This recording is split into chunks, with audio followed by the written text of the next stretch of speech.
If you are wondering if new construction home warranties really do you any good, and you're wondering what they cover, what they don't cover, are they all talk and no do, and do builders really honor those warranties? Well, that's what we're going to cover today, so I want you to stay put. Hey neighbors, Catherine Newman here, and yes, warranties are often a very big topic of conversation, especially in an area like Florida where we have many new construction builders and, of course, many new construction communities. And many people like new construction because they have the perk of having this warranty that comes from the builder, and there's different types of warranties. So most of the builders here offer what they call a 1, 2, 10, something for the first year, and then something for the second year, and then a 10-year warranty for the foundation. Some only do a 1, 2, 7. I do know a builder here that does a 1, 2, 5 and a 10. So most of them don't do that one, but most of them do the 1, 2, 10. So there are different types. And again, it's a perk because a lot of people have that peace of mind knowing that they're buying new construction and that they have these warranties. But is there a catch? And are they really doing what we think they're doing? Do we have these high expectations, etc.? So that's what we're going to chat about right now. And of course, before we get into all of this warranty talk, I really would appreciate if you would do me a solid and become a part of this channel by subscribing so that I can always keep this information that you want to know right in front of you. And anytime you need to know something, you can check out Catherine's channel and see if she's talked about it yet. So please subscribe.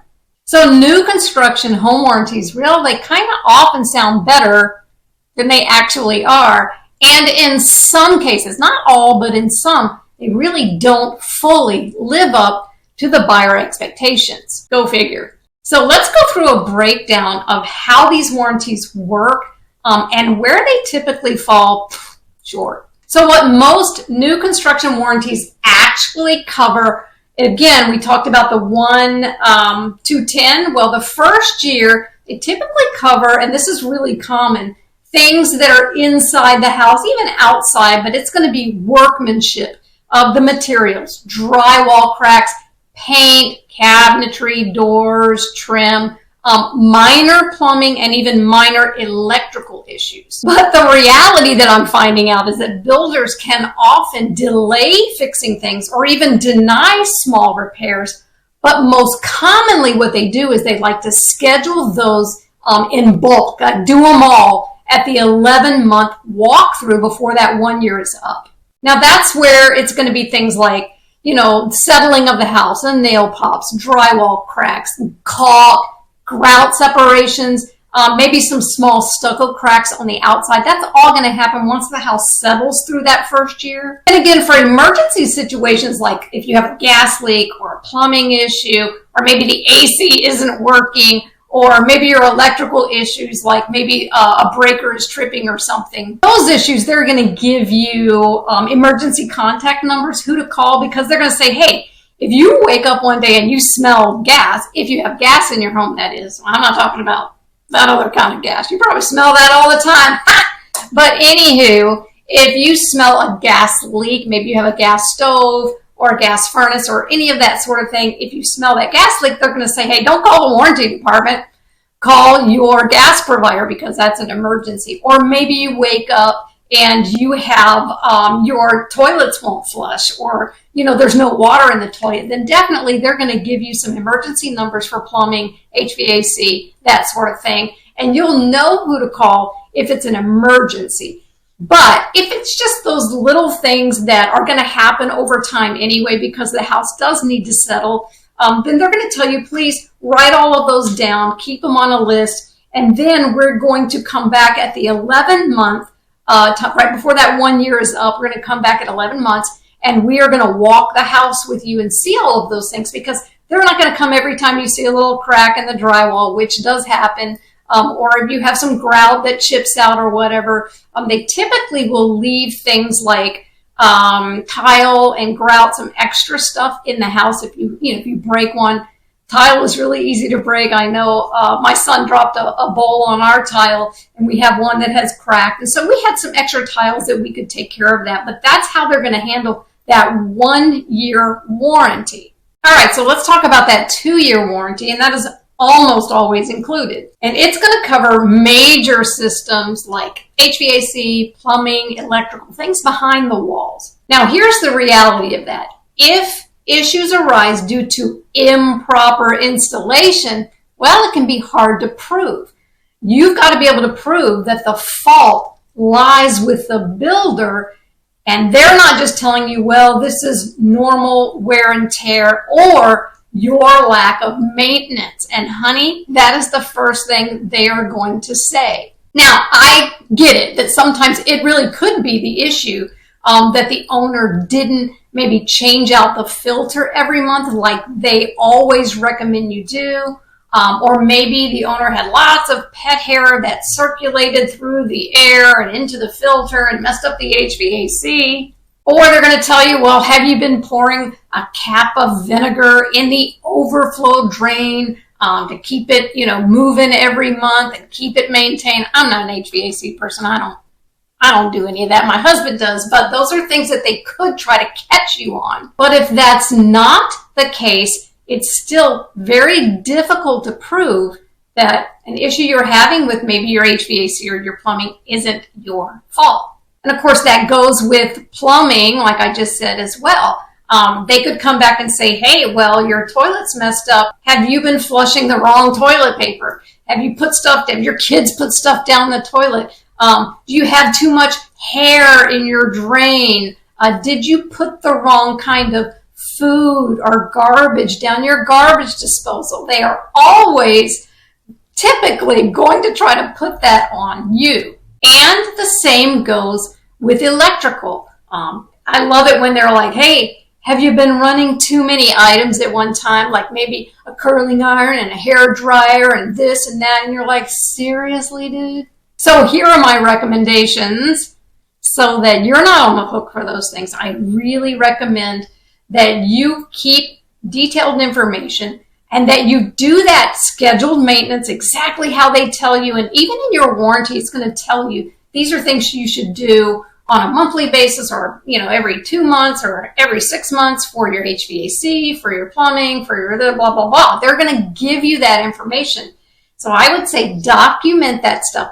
Take video, take pictures, something that has a date on it that you can prove, hey, here's the filter that I've been putting in every month. That way you have something to show them when they try to put that off on you. Always keep really good records. Take video. Every cell phone now can take a video. I'm taking a video on my cell phone at this present moment. So make good use of what you're doing with your maintenance and make sure you have good records. And what about that 10-year? Well, that 10-year is a structural warranty. Now, that is going to cover major structural defects like the foundation is cracking, maybe you have a load-bearing wall that's failing, or maybe the roof framing is failing. Guys, the reality of that is that these warranties are usually handled by third-party companies. Claim approval, well, that can be kind of difficult unless, of course, there's an obvious catastrophic failure. And I'll give you a really good example of that. It's actually not in Florida. It was our daughter's home up in Severance, Colorado, and they bought a brand new home and they've lived in it for about a year or so. And when we went to visit with them, I noticed that they had 3 little cement steps up to their little porch area that went into the entry of the house, and it was connected to a sidewalk below. And it had totally pulled away. Like there was this much of a gap. You could see like dirt and stuff. It had pulled away from the stairs that are part of the leading into the house and the sidewalk. So again, I know a lot of people would say, well, that's just the nature of concrete. It cracks, and that's true. Concrete is going to crack. There's no way that you can keep concrete from cracking.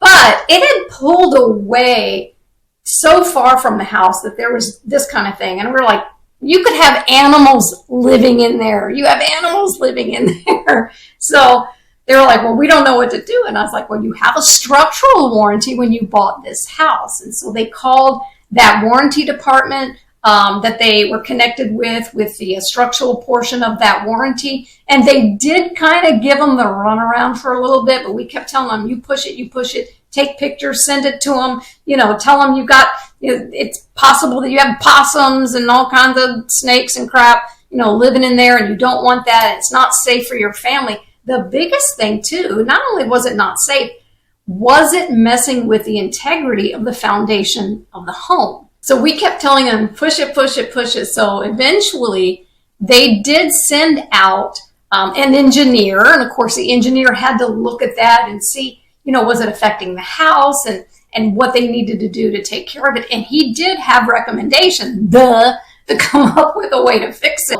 They did get an engineer out there, and they did say that it needed to be taken care of. And so I'm not really sure what the fix was, but the next time we were there, this looks awesome. So they really did take care of it. Now, what's important about that is not only is it good for them, they bought the house and the builder should be responsible for the foundation, but it's also good when they go to resell that home, they have to disclose that they had to have someone come in and fix that stair situation there on the sidewalk outside of the house. So there was nothing wrong with the integrity of the slab. Of course, Colorado buildings are so different because all of the houses in Colorado have basements. And so they're built so differently than they are here in Florida. But my point is that it was really important for them to pursue that, even though they were getting a little pushback from that warranty department. But in the end, they saved all of the documents so they can prove what was done. And you need to do that too wherever you live.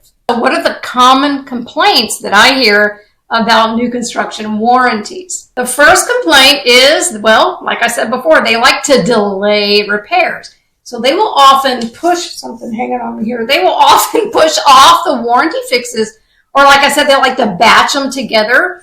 They say it's more efficient for them. So they'll leave some of those issues unresolved until that 11-month time period. The second complaint I hear a lot is that, they get denials for any work being done because they'll say it's a technicality. Like you put in a claim and they deny it because they say that your information was vague, that you provided improper usage of that dishwasher, that it was your owner neglect, and that sort of thing, which is not always the case. Sometimes it's just bad equipment, like you get a bad appliance or you get a bad HVAC. Another complaint is they like to blame the subcontractors. They often will shift responsibility to the subcontractors, especially on the HVAC and the plumbing, and of course the roof, right? And they don't give you a resolution because they're like, we don't use that. Yeah, we don't use that subcontractor anymore. I don't care. Get your butt out here and fix it. That's what I would say. Well, I'd do it nicer. Maybe. They also say that the warranty company is stonewalling them. So structural warranty providers are known, like I said before, for being kind of difficult first to contact, but then they require expensive inspections, or they might demand some really unrealistic proof. Like I said before, can you put your hand in there and see if you got animals under that cracked foundation? The other complaint is that cosmetic damage to cosmetic things in the house is excluded from the warranty. That would be things like cracked tiles, gaps in the flooring, maybe some stucco hairline cracks are often dismissed on the outside of the house. They'll just call it normal settling. And of course that's true, but they're not really going to cover most cosmetic things. Another complaint is that they really have a lot of communication breakdowns. So after closing, builder reps are often replaced with these warranty departments. And of course, customer service quality will then drop dramatically because now you own the house and they don't have to mess with you anymore. They love you while you're buying it, but then after you buy it, they're like, see ya, bye-bye. Now, I will say, here in my areas like Parrish and Lakewood Ranch and Bradenton, Palmetto, and all of these areas around here where we have a lot of new construction, that many construction supervisors, the ones that are in charge of overseeing your home being built, or maybe you're buying a house that's already move-in ready, whoever that supervisor was over the build of that house, those supervisors are really good about taking care of things for the buyers because they want to be known for how well they put your house together. That helps them get bonuses, that helps them move up in the company and that sort of thing. So they want to be known for delivering a quality home to you. That is typically what I see, but not always. I have dealt with some really bad building supervisors as well. And these building supervisors often, you have one and you find out you've got a new supervisor because he lost his job or went over there to join that builder, or the developer took them off of this community and moved them to another community. And so sometimes it's frustrating when you've started with a building supervisor that you really like and they have a really good communication style and they're always keeping you up to date on things. And then all of a sudden you're told, well, Fred's not here anymore. You got to deal with Ethel, and Ethel's not as good as Fred. And Ethel doesn't keep you as posted or talk the same way or give you the same reassurance. And that can really be, that can be discouraging. And that is a complaint that I often hear, even around these areas. Oh, go fix the plumbing. And of course, you guys know I like to give you some real world insights from real buyers in Florida for 2025. So I went and checked out different forums like Reddit and some local homeowner Facebook pages, Nextdoor, and that sort of thing. And I wanted to come up with what people were talking about regarding warranties from builders. For Parrish and Lakewood Ranch, most residents report that sometimes it can take months to get things done, right? They delay it, the warranty, the punch list that you have when you walk through your new home orientation. And they say that this happens a lot in master plan communities. And I agree with that. Because, of course, there's so many houses that they're building. A lot of people are writing on those posts, on those platforms, that they were being ghosted by their builder once they close. And again, that's really not cool, right? Because they love you before you close and then they drop you like a bad date. You tricked me. You used me. Other people are saying they had to document every detail in writing. And again, yeah, you should. And a lot of people said that they had to keep escalating their issue to other people just to get basic drywall or maybe a leak issue resolved. Now, before you get all freaked out about these builder warranties and think, oh my God, it must be really crappy down in Florida, I want to talk about all of this public posting, these sites or Facebook groups or Reddit or Google or Yelp or whatever, where people can go and put their opinions and their experiences. I want you to remember, and this is very true, that typically most of the people that have had good situations, who really liked their building supervisor, who had good interaction with their warranty departments, who had quick responses when they put a claim in their warranty or whatever, most of those people don't go on these posts and sit down and go, oh, today, I just want everybody to know I love the warranty department with my builder. They're not doing that. So you really are reading the people that are most ticked off about things. Well, and I get that because, when something is not working for you, number one, you want to vent. Sometimes it's just good to vent. You also want to see how many other people are dealing with the same bad issues that you are or bad customer service that you are. But you have to keep in mind that most people that have had a good experience, they don't take the time to go on there and talk about all the good stuff they dealt with the builder or the warranty department. It's usually people that have had issues. So just keep that in mind so that you can be balanced, because there really are more good experiences than bad with my buyers. Now, it might be different with everybody else's buyers, but with mine have had some really good experiences. Or if they did have a situation or a claim that they had to put in with the warranty department, it was quickly resolved, or a really good solution was given to them and everybody was happy, happy, happy. Let's talk about how you can protect yourself with these warranty companies. Well, number one, you really need to read the warranty documents in full. Buyers typically receive these warranty documents in a PDF file, either ahead of signing a new contract, and sometimes right after they sign it, it's released to them. I'm going to tell you right now, I typically ask for these documents while we're still in the decision process. I think it's something that people should read before, and it's not the most exciting stuff to read, but you really should know before you sign that contract. The same way you should ask for all of the HOA documents before you sign. You got to know what you can and can't do. So with these warranties, make sure you ask for it in advance. You don't want to rely on any verbal promises by the sales consultant, because really what you need to do is read the warranty for yourself. You need to understand what's covered, how long is it covered, and under what conditions is something covered, and you need to know what's not covered, like a lot of those cosmetic things. Number 2, and this is so important, people, you gotta watch that video, but hire your own inspector. And yes, on new construction, even more so these days, do it before. I always say at the pre-drywall, at the new home orientation, and I'm also recommending that you do it before that 1-year warranty is up. So you want to make sure that if you hire an inspector, you're going to have everything laid out for that builder to fix, because now you have proof of it. So make sure you understand that it's all documented before that 1 year is up. Hire your own inspector. Number 3, again, I've already said this, but you need to create kind of a workbook or a warranty logbook, I would say, so that you can track every issue you've had. You need photos and video. And anytime you spoke with someone, make sure you get their name, what the date was, what you talked about.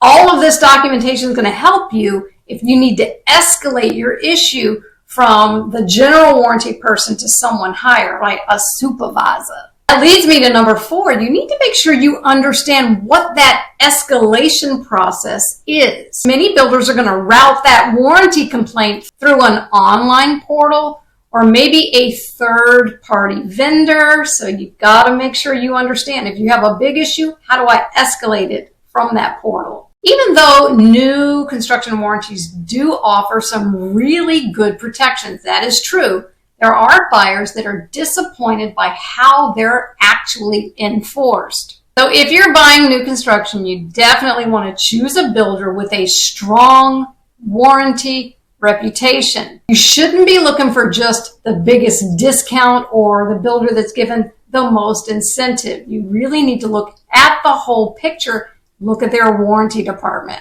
And you gotta treat a home warranty kind of like you treat insurance, right? It's really good to have, but you shouldn't expect it to be easy, because it's not easy. And of course, I'm always here to help you get more information about the builders that we have in these areas on the Gulf Coast. Or maybe you just want information about, well, anything real estate related. Please don't hesitate to reach out. And if you found some value in this video, I sure hope you will subscribe to this YouTube channel so that you can stay informed about the markets here. Thanks for tuning in. I'm Catherine Newman. See you next time.